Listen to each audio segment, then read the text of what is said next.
Blink Twice is a new film playing in theaters that is a very ambitious movie that I went to go check out, and I kind of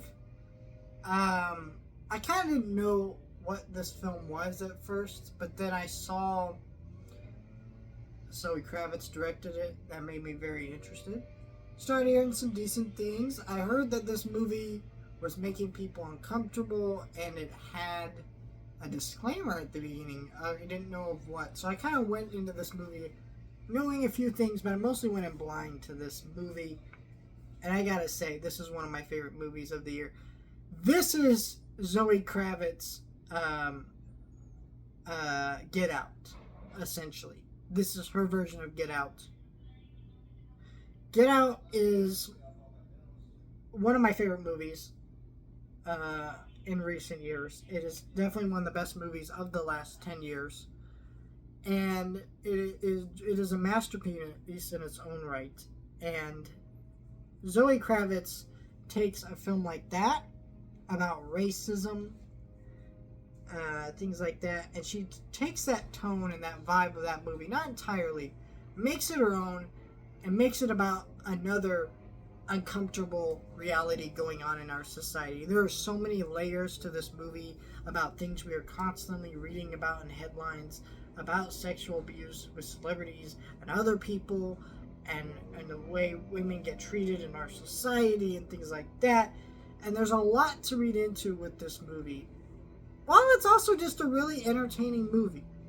It is not as good as Get Out, right? Because I think this movie's going for a more straight horror thriller vibe, where Get Out was more funny and more well written and just a better directed film.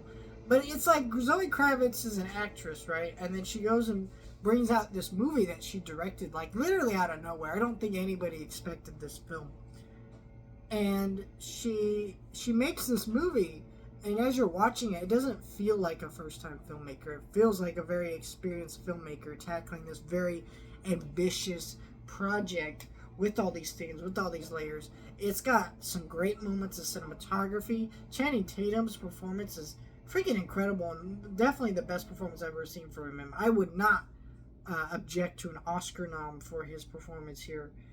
And all of our other main leads here, they're also great. It's got this great ensemble cast that, I don't know, this movie starts off and you're not really sure where it's going, and it goes so many different directions from the end of the movie to the beginning that it almost calls to be rewatched. It's a very fascinating movie that I just was really in love with. I really don't know why this movie isn't getting better buzz, other than I guess some of the general audience members who are going out of this movie are not liking it because it relates too much to reality. I'm not really sure why some of that is, but I think that if you're uncomfortable with themes of abuse and things like that, maybe don't watch this movie.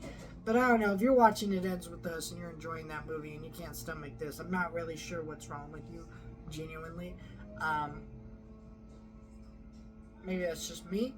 I know they're tackling these things in very different ways, but they're still tackling the same subject matter and making you think about things. And this is the better film for that kind of stuff, I would say. Not that It Ends With Us was a terrible movie. It was just not as good as it needed to be, where this film, I think, hammered its points home a little bit better. Yeah, this is definitely one of my, probably going on my best of the year list. What a great film. What a terrific film from a first-time filmmaker who I can't really say what she's going to do next, but that's exciting for me.